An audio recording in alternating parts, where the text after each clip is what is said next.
जननायक कर्पूरी ठाकुर के बारे में बहुत ही ज्यादा क्यूरियोसिटी है, खास करके अभी जब चुनाव के दौरान भाजपा सरकार ने अनाउंस किया था कि उनको भारत रत्न दिया जाए। संतोष सिंह बिहार के बहुत ही जाने माने पत्रकार हैं और उन्होंने एक नई किताब लिखी है जिसकी चर्चा करने के लिए वो हमारे साथ यहाँ स्टूडियो में मौजूद हैं। संतोष जी, बहुत बहुत शुक्रिया हमारे से बात करने के लिए और मैं बधाई दूंगी आपको इस किताब के लिए। लेकिन सबसे पहले ये बताइए कि कर्पूरी ठाकुर के बारे में एक जनरेशन जानता है और एक जनरेशन ने उनके प्रिंसिपल्स को फॉलो किया है। आज के प्रेजेंट जनरेशनल जिसको एस्पिरेशनल इंडिया बोला जाता है, उनके लिए ये कैसे रेलेवेंट है? इसलिए रेलेवेंट है, आपने आधा आंसर दे ही दिया कि एक जनरेशन जानता है। मुझे उन्होंने ट्रांसफ़र नहीं किया, ट्रांसफ़र किया तो बहुत आंशिक रूप से किया। जब भी चर्चा होती है तो उन्होंने कहा, लोग कहते हैं कि 67 में उन्होंने कैसे अंग्रेजी हटाओ का नारा दिया था, मैट्रिक मैंडेटरी का, और रिजर्वेशन लाया था। इतने में अगर सारा गूगल सर्च और विकीपीडिया फिनिश हो जाती है उनके बारे में, कर्पूरी ठाकुर के बारे में। लेकिन अब कर्पूरी ठाकुर की आप लेगेसी इसलिए ट्रेस करना जरूरी है कि हमको सारी चेतनता जो मिलती है जड़ों से मिलती है, हमको जड़ तक जाना चाहिए। जब आप जाएंगे तो 1930 से इनकी यात्रा शुरू होती है, छोटे छुटपन से। 38 में बकास्त मूवमेंट में सेल्फ कल्टिवेटेड टीलर के लिए जो होता है, तब से शाहजानंद सरस्वती की मूवमेंट है। एक लीडर को इमेजिन कीजिए जिसके बैकग्राउंड में 1917 का रशियन रिवॉल्यूशन है, महात्मा गांधी का चंपारण सत्याग्रह है, सोशलिस्ट मूवमेंट है, फ्रीडम स्ट्रगल है, शाहजानंद सरस्वती का मूवमेंट है। उस मूवमेंट से जो नेता पैदा होता है, तो कैसे वो मास मूवमेंट के लीडर थे, कैसे वो फ्रीडम फाइटर थे, कैसे उन्होंने इमरजेंसी में उनका योगदान दिया। नॉट जस्ट इन बिहार, पूरा नेपाल, महाराष्ट्र, कर्नाटका, उत्तर प्रदेश सब जा करके अलग जगाते हैं। तो इतने सेट्स हैं। और एक अपोजिशन लीडर के रूप में, मैं कहता हूँ leader in the opposition, leader of the opposition, दोनों फॉर्म में। जब 52 से इतने ओजस्वी भाषण देते थे कि इवन फर्स्ट चीफ मिनिस्टर और डॉक्टर शेख कृष्ण सिंह, बाद में जो मैंने केबी साहब है, वो उनके इंटरवेंशन का इंतजार करते थे कि उनका भाषण होगा, वो इंटरवीन करते थे कि ये समझाइए। तो वो उनके बहुत सारे खंड हैं। उन्होंने राज भले ही सब मिला करके 3 साल मिला किया, 10 महीने के डिप्टी सीएम, एक बार 6 महीने, एक बार 2 साल में 2 महीने कम। लेकिन उसमें जो उन्होंने जो नर्सरी में पौधे लगाए गवर्नेंस के, आप देखिए कि ओल्ड एज पेंशन, एक बार उनकी कहानी है कि हर एक बार एमएलए बनते थे, 25 पैसे उनको एक चवन्नी दिया करती थी माता पिताजी। तो एक बार माँ ने दिया, पिता ने दिया, पिता के पास पैसा था ही नहीं, वो घर से निकल गए। तभी से उनको आइडिया आया कि ओल्ड एज पेंशन देना चाहिए, बूढ़ों के पास पैसा होना चाहिए। वो स्कूल का फी जमा नहीं कर पाते थे, स्कूल का फी वेवर जिसको नीतीश कुमार ने रेप्लिकेट किया, मास्टर्स तक लेवल के क्रेडिट कार्ड सब स्कीम सब दे करके। तो जितने छोटे पंचायती राज को किस तरह से स्ट्रेंथनिंग किया जाए, तो छोटी चीज़ें, घाट पर दुल्हन जब जाती थी, नदी पार करती थी, उसका टैक्स लगता था, तो घटाई उसको बोलते थे। वो सब जो प्रो पीपुल डिसीजन, जो आजकल के सैडली वो कॉम्पिटिटिव पॉपुलिज्म हो गया है, उस चीज को इंट्रोड्यूस करने वाले सिविस, इनका एक तरह से कहिए कि नर्सरी है गवर्नेंस की। आपने सब बात की, लेकिन वो पॉलिटिक्स में भी उन्होंने बहुत सारे फ्रेजेस दिए हैं, एकदम जैसे कोएलिशन पॉलिटिक्स की पहली नींव उन्होंने ही रखी थी। तो वो पॉलिटिक्स क्या अभी भी रेलेवेंट है? क्योंकि महागठबंधन जो फ्रेज है 2015 में बिहार से शुरू हुआ है। निश्चित रूप से रिलेवेंट है। अब ये शुरुआत तो 67 में हो गया था जब संबित की सरकार आती है, फिर 77 में बना, 77 में बड़े रूप में बना। तो अभी तो पूरा कांग्रेस का पूरा मोनोलिथिक स्ट्रक्चर चल रहा था ना। लेकिन जब यहाँ आते हैं तो फिर जाकर के आप देखते हैं कि फिर 89 में बीपी सिंह की गवर्नमेंट बनती है, 90 में आती है। तो वो और उसके वो कोलिशन की एक जो प्रैक्टिस होती है, वो कर्पूरी ठाकुर ने शुरुआत की थी। और वो आप वो लेगेसी देखते हैं कि पूरी तरह से जो स्ट्रगल उन्होंने 67 से लेकर के 77 में किया, फिर वो 88 में तो उनकी मृत्यु हो जाती है। तो उसका फल जो सोशलिस्टों को 90 में मिला, मैं बिहार में कहूँगा, जिसका आप देख रहे हैं कि 34 साल से लगातार वो राज कर रहे हैं। तो सोशलिस्ट पॉलिटिक्स क्या आज के दिन भी रेलेवेंट है? क्योंकि जो डिफरेंट ब्रांड ऑफ पॉलिटिक्स करते थे, उनका भी कहना है कि हमने भी सोशल इंजीनियरिंग कर ली। नहीं, बेस तो देखिए, किसी चीज का डो होता है ना, कोर वोट्स होता है। तो इनका जो मेन डो है वो सोशलिज्म का, ये इनका है, ओरिजिनल है। और जो लोग कोशिश कर रहे हैं उनकी पॉलिटिक्स को कोऑप्ट करने की कोशिश कर रहे हैं। जो जैसे कि आप बीजेपी का अगर प्रयास कर रही है कि थोड़ा सा कर्पूरी की लेगेसी के ले लो, थोड़ा और लोगों का ले लो, लेकिन इनका मेन स्टे वही है, वहीं से इन्होंने शुरुआत की। अब कह सकते हैं कि कोटा पॉलिटिक्स की का फैटिग हो गया है, बहुत सारी चीज़ें जो ये करना चाहते तो दूसरी भी नहीं किया। लेकिन जो इनका जो स्ट्रेंथ है, वो अपना स्ट्रेंथ क्यों छोड़ सकते हैं? वो इनका स्ट्रेंथ है pro poor policy, pro people policy. वो जब तक उस चीज़ को स्टिक करके रहेंगे, ये पॉलिटिक्स टिकी रहेगी, एक विलोम रहेगा, एक जो सेपरेट पॉलिटिक्स का है उसका विलोम निश्चित रूप से सोशलिस्ट पॉलिटिक्स रहेगा। किस फॉर्म में रहेगा आप देखिए कि everybody has return of Akhilesh को राइट ऑफ कर दिया था, देखिए how he came back and how. Yes, so लेकिन अगर इसी पे चर्चा करते हैं, क्या सोशलिस्ट पॉलिटिक्स जो जननायक कर्पूरी ठाकुर ने बताया था और गवर्नेंस मॉडल दिया था, पॉलिटिकल मॉडल दिया था, वो अब डाइल्यूट हो रहा है?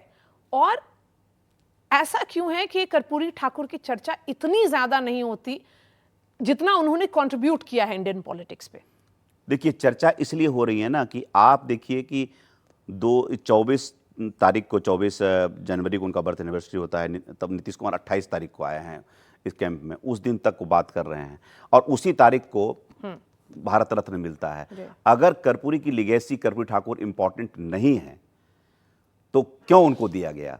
क्योंकि वो उस लिगेसी को कोऑप्ट करना चाहते हैं। आप इनडायरेक्टली कह सकते हैं कि सोशलिस्ट पॉलिटिक्स को वो ब्लंट करने की कोशिश कर रहे हैं, लेकिन ये भी ऑन कर रहे हैं कि हमने एक मोमेंटम बनाया हुआ था, बहुत सालों से हम डिमांड कर रहे हैं, तो उस क्रेडिट को ये लोग भी शेयर कर रहे हैं। दोनों अब हो गया, खींचतान हो रहा है कि भाई किसके कर्पूरी हैं। अब ये एक किसी बड़े नेता के लिए, बहुत कम नेता के लिए ऐसा होता है कि डिफरेंट पॉलिटिकल आइडियोलॉजी से आए और उसको करें कि हमारा है और हमारा है, तो it's a very good thing for Karpoori कि भाई उनकी लेगेसी की बात दोनों पार्टियां कर रही है, दोनों कैंप्स कर रही है। और आपका ये आपने जो शुरुआत की उसमें लिखा हुआ है, एक आदमी रोटी बेलता है, एक आदमी रोटी खाता है, एक तीसरा आदमी भी है। इतने सारे लोग कहाँ हैं? नहीं, एक तीसरा आदमी है, उसका आगे पढ़िए। एक तीसरा आदमी है, ना रोटी बेलता है ना रोटी खाता है और रोटी से खेलता है। ये सुदामा प्रसाद ये पांडे धूमिल की कविता है। मुझे लगा कि इससे अच्छी शुरुआत इस मेरी किताब की नहीं हो सकती है कि मैं इसमें ये दिखा रहा हूँ ना, मैंने देखिए डेडिकेट किया है those in believe in people's power. जी मैं किसी व्यक्ति को नहीं किया है, मैंने इसलिए कि उनकी सारी पॉलिटिक्स जो है पुअर सेंट्रिक नहीं थी, पीपुल सेंट्रिक पॉलिसी थी। तो मैं उस चीज को, उस स्पिरिट को डेडिकेट किया है कि जो आदमी लोगों के बारे में सोचता था, उसने एक कोई प्रोटोकॉल नहीं बनाए थे चीफ मिनिस्टर के। एक अजोरे पासवान जो है एक रिक्शा पुलर और रघुवीर साय को अपॉइंटेड मुख्यमंत्री का पास से दिला सकता था। वो ऐसे नेता थे। आज के डेट में ये पॉसिबल नहीं है। तो ऐसा क्यों था कि कर्पूरी ठाकुर ज्यादा दिन तक पावर में नहीं रहे? कोलिशन के इतने ये थे, इतने कंट्राडिक्शंस थे, इतनी पार्टियां थी, कांग्रेस उसमें इतना मजबूत था। आप देखिए 67 से 72 के एक्सपेरिमेंट कितने फेल एक्सपेरिमेंट में दरोगा प्रसाद राय बनते हैं, भोला पासवान शास्त्री 3 बार बनते हैं, एक बार कर्पूरी ठाकुर बनते हैं, 3 बार प्रेसिडेंट रूल बनता है। तो वो इतने स्ट्रांग नहीं है। उन्होंने कांग्रेस में तो रप्चर तो कर दिया, लेकिन they could not come off as a force. तो वो फोर्स बनने में उनको समय लगा। वो फोर्स जाके सीमेंटेशन 77 में ज़्यादा हुआ, जिसमें पहले ही बता चुका। अब बाद में जाके बिहार में 90 में जाकर के पूरा सीमेंटेशन हुआ, तो उसका एक रिजल्ट तो मिला ना, एक प्रोसेस का पार्ट था। क्योंकि अभी भी देखिए सोशलिस्ट का विखंडन अभी जरूरी है, क्योंकि वो डिफरेंट ग्रुप्स हैं, ईगो का क्लैश है, आइडियोलॉजिकल क्लैश नहीं है, दे आर एक सेम थिंकिंग के हैं, लेकिन हाँ एक इंडिविजुअल लीडरशिप का क्लैश है। इसीलिए मुझे लगता है कि लंबे समय तक नहीं राज पाए, क्योंकि इनहेरेंट बहुत सारे कंट्राडिक्शंस थे और बहुत सारे स्टेक होल्डर्स थे पावर के। संतोष जी, जो सोशलिस्ट पॉलिटिक्स रही है वो ज़्यादातर यूपी बिहार की लिमिटेशन में रही है। उसके अलावा कर्पूरी ठाकुर के बारे में सब मतलब देश में लोग जानते हैं, चर्चा करते हैं, लेकिन उतनी चर्चा नहीं होती कि जितना उनका पॉलिटिकल कंट्रीब्यूशन रहा है। तो ये यूपी बिहार में क्यों सीमित रही? क्योंकि कास्ट पॉलिटिक्स ज़्यादा था। कास्ट पॉलिटिक्स ज़्यादा इस सेंस में, कास्ट पॉलिटिक्स तो हर जगह प्रैक्टिस होता है, लेकिन यहाँ ये कहिए कि जब संसोपा बनता है 64 में, फिर इवेंचुअली 65 में बनता है संयुक्त सोशलिस्ट पार्टी, तो उसका नारा ये है कि संसोपा ने बांधी गांठ पिछड़ा पावे 100 में 60। बाद में जब जगदेव प्रसाद बनते हैं, अनादर वो सोशलिस्ट लीडर हैं, वो 90% का बोलते हैं कि 90% हम लोगों का है, दलित सबको भी जोड़ लेते हैं। तो हाँ, ये मतलब लोहिया जी कास्ट के विरोध थे, लेकिन वो कास्ट एलिमेंट को प्ले अप किया जाता है, क्योंकि किसान मूवमेंट तक आते आते जब 1933 में त्रिवेणी संघ बनता है, यादव कोयरी कुर्मी का फेडरेशन है, तो एक फोर्स बनता है, लेकिन कांग्रेस उसको को ऑप्ट कर लेती है। तो बाद में जाकर के वो मूवमेंट मतलब कास्ट वाले में कन्वर्ट होता है, और जब ये चरण सिंह पिक्चर में आते हैं तो थोड़ा सा और ओवर्ट हो जाता है। तो आपके आंसर जो है to an extent yes, caste politics was responsible, क्योंकि हमारी पॉलिटिक्स में बेस तो कास्ट ही है, चाहे लोग जितने डेवलपमेंट की बात करें, और आप इट्स लाइक पिज्जा स्प्रेड पर आप जो डालते हैं, लेकिन डो जो है वो कास्ट का है। सो ये जो ट्रिलॉजी है, 3 किताब आपकी हो गई, तीसरी किताब जी।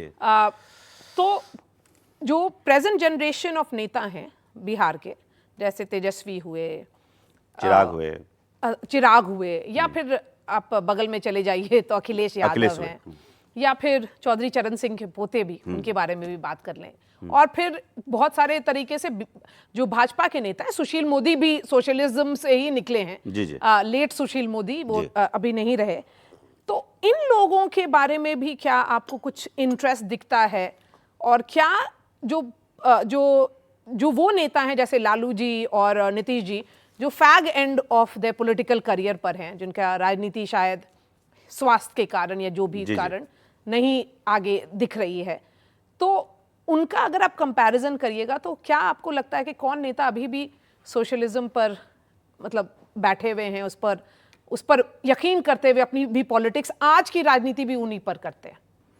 नहीं, कोर तो है, लेकिन आप ये कह सकते हैं कि जो चीज़ उनको उनके आड़े में आता है वो डायनास्टिक पॉलिटिक्स आता है, जो चीज़ का क्रिटिसिज्म उनको बार बार झेलना पड़ता है। चाहे आप कर्नाटक में गौड़ौज की बात करें, यहाँ मुलायम सिंह परिवार की बात करें, यहाँ इनकी बात करें, वही फ्लरिश कर रहे हैं, या फिर आप हरियाणा की आपने बातचीत चरण सिंह के परिवार की, या फिर चौटाला के परिवार की बात करें, तो वहाँ मिला जुला करके एक तरह से डायनास्ट वो उनके आड़े आती है। लेकिन मैं ये नहीं मानता हूँ कि मैं इवन की अब इसका एवोल्यूशन देखा है, तेजस्वी का एवोल्यूशन देखा है, चिराग का देखा है, और दूसरी किताब जेपी टू बीजेपी, इन दोनों के बारे में एक चैप्टर दिया है, सोशलिस्ट साइंस करके एक चैप्टर दिया है कि इन दोनों ने कैसे कैसे सीखा।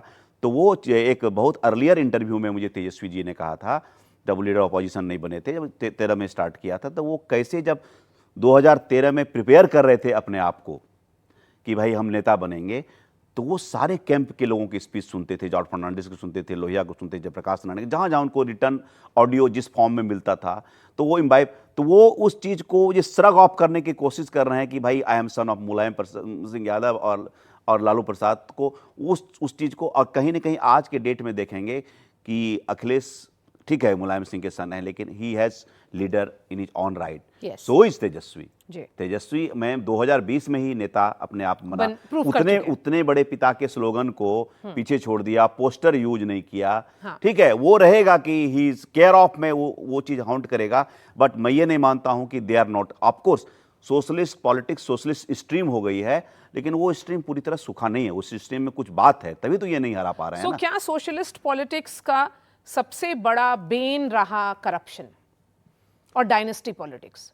रहा पार्टली, यस। करप्शन अगर ये नहीं होता, अगर गुड गवर्नेंस का मॉडल होता, तो आप बिहार में देखिए कि अगर नीतीश कुमार को ओपनिंग मिली तो इसी कारण मिले। अदरवाइज तो प्राइड तो एब्स्ट्रैक्ट चीज़ होता है। प्राइड तो लालू जी ने काफ़ी दिया लोगों को जो खाट बैठने को होता है, एक एसर्सन दिया, कुर्सी पर बैठने के क्या होता है वो, लेकिन एक सीमा के बाद लोगों को रोटी चाहिए, वो बिजली सड़क पानी चाहिए था। तो वहाँ नीतीश कुमार ने ओपनिंग देखी कि एक 3% से कम जाति आधार का नेता आता है, और 20 लगभग अब 19वां साल उनका चल रहा है, श्री बाबू का रिकॉर्ड तोड़ दिया है। तो ये भी अपने आप में एक बड़ी केस स्टडी है। आखिरी सवाल जी, क्या सैफरन पॉलिटिक्स और सोशलिस्ट पॉलिटिक्स एक साथ काम कर सकते हैं?